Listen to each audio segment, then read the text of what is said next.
Hello, and today I'm out here at North Marion Middle School, and I'm excited to be here with Mr. Roy and Mr. Edwards, which you're going to hear more from them in just a minute.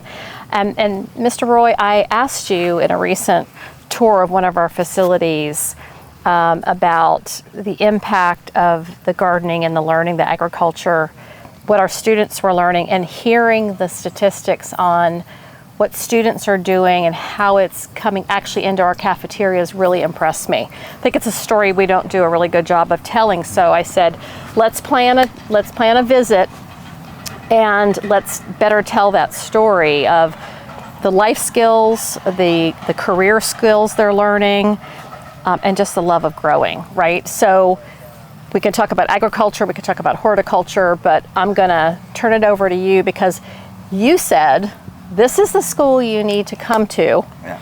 No disrespect to all the other wonderful schools and programs. And Mr. Edwards and what he is doing out here is the model. So I'll turn it over to you, and thank you for all your work and share some of the numbers and why we're here today. Thank you. So now as the FANS horticulture coordinator for Marion County, our mission is to fight childhood obesity, and one of our main ways of doing that is getting students to grow their own food, to appreciate fresh vegetables, and to share that with other students. And the best way to do that is to provide these systems where agriculture teachers like Mr. Edwards have the resources to facilitate that learning, and that way the kids actually learn that they like growing vegetables. They like eating vegetables. Kids that grow vegetables tend to eat more vegetables. Yes. And so that is one of the main driving forces behind us supporting all the ag programs in Marion County with these hydroponic systems, with raised beds and seeds and soil and some resources for buying those things that they need to help teach those kids to grow the food.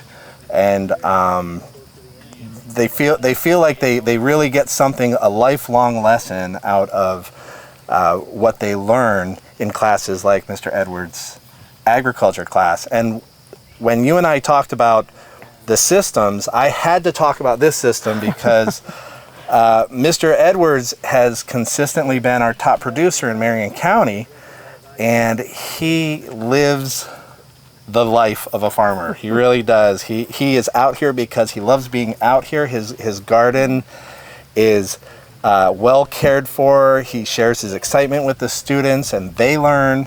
And anything that we share with him gets utilized for the education and the benefit of the students. And that's why we're out here. And I had to show you this because it's just everything I could put in one area is here.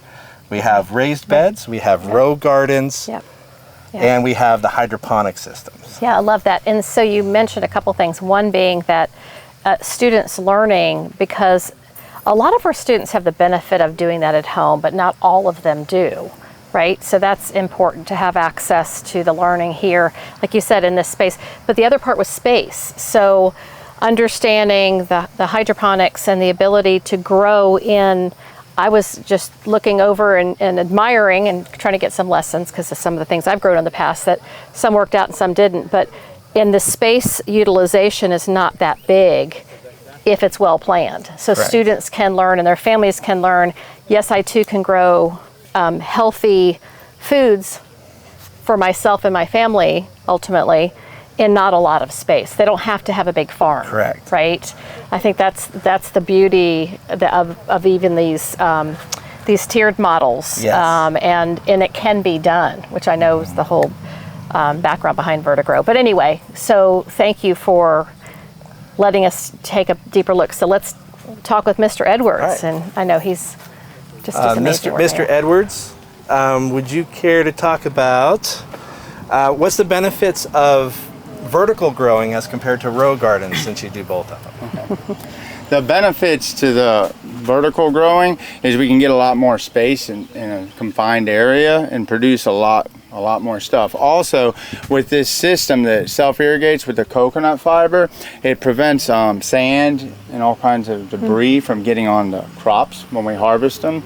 If you grow lettuce, some of the kids have lettuce in the raised beds or even some lettuce in the ground out there. There's nothing wrong with that, but just from the sprinklers hitting the soil, it splashes soil up, and there's sand throughout the lettuce, which is easily washed off. But this, when you guys harvest this, when the students harvest this, it's very clean. It's usually just a little bit of water or rinse, and it is spotlessly clean.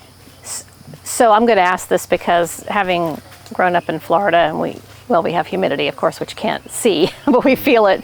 But the bugs. So how do you manage to produce without all the bugs, because everything looks so healthy? How do you manage to do that? Because I'm told no pesticides, right? Yes. We've been fortunate enough that usually if the bugs don't come too bad until summer gets here and the kids are out. So if we get everything started right, so this lettuce has been grown, it's been grown for about 3 weeks. And It's amazing. It's amazing for 3 and weeks. there's been no use of sprays or anything else. There are some signs of aphids Okay. in certain areas, Okay. and a lot of times you'll see the ladybugs going after Yes. them. So I guess a little bit of biological control Okay. and proper management, we've been able to keep it pretty clean. So what happens to everything that we see that's being grown? And I still can't believe that's 3 weeks worth, but what happens to all of this? Where does it go? Okay. A lot of this in the lettuce we're going to harvest, and this is ready to harvest. It's going to go in the cafeteria. And a lot of the other things, like some of the stuff in the raised beds, the children take home and it goes out to their families. Okay, and I think you have some numbers about how much we've put in our cafeterias for the students to actually eat. Yes. So, well, I know that. Yes. So, so far this year, we are over 3 tons harvested. We're at about 6,400 pounds. This year, about 6,400 pounds from the, all the secondary schools, which is your middle schools and high schools. And that's all together around 16, 17 schools all contributing. And a program like this, I mean, I get from North Marion Middle, from Mr. Edwards, over 200 pounds some months that are just consistently flowing into either the community through the students and the teachers, or straight directly through the cafeteria. Yeah. So Wow. it's been great. That's fantastic. So I'd love to, Mr. Edwards, I'd love to know more about, the teaching that goes into this. What's been the favorite bit of information or strategy that you've shared with the students? I know I'm putting you on the spot, but I think people would love to hear from you about what you're doing with the students. I think the end result is where it pays off, because what we do is we start off the beginning of the semester, because at the middle school we only have them per semester. So usually, whether it's a fall semester or a spring semester, we start off in the beginning with planting the seeds and germinating the seeds. And at that level, at the beginning stage, they don't see necessarily always the picture of what they're doing. Mm-hmm. They're doing the work, they're learning what's going to happen, and they know what's going to happen, but they don't really see it. Mm-hmm. And then it takes, finally at the end, like right now we're finally starting to harvest some stuff, and over the next month, or the last month of school, they're going to be out here almost every day picking and harvesting the stuff they grew. And I think it really puts it together, because what happens if you go out in these raised beds, you can look that the students, they started with a little seedling that was this big, and they want to plant a seedling every 5 inches, but I said, no, those plants are going to get this big, and then they have to thin them. So they got to see how a little seedling can take over and produce large amounts of produce. Has that been one of the biggest challenges for the students then, to understand and grasp the concept of the seed to a large plant? Yeah, I would say sometimes they don't always see the outcome, but they do at the end. So then it kind of comes together. Right. Right, and that's a semester cycle. So he gets to do that twice a year, where we start from seed, because I also did that, and so you get a new group of kids after Christmas break, and you get to start them all over again. They get that whole experience just like they do from August into Christmas. Start to finish the whole product. Are they aware that then, so obviously they're part of the harvest, and then do they get to see where that's going? Are they part of that process of transferring it to the cafeteria? Yes, ma'am. A lot of times they will harvest this and take it and deliver it to the cafeteria. Oh. And then the cafeteria is now where we harvested a bunch of collard greens. Yeah. And the kids actually pick the greens, they wash the greens, they deliver them to the cafeteria, and then the cafeteria actually served them for lunch. Wow. So. There must be a sense of pride. Have there been any surprises in this process with students? I'd say there's always a surprise.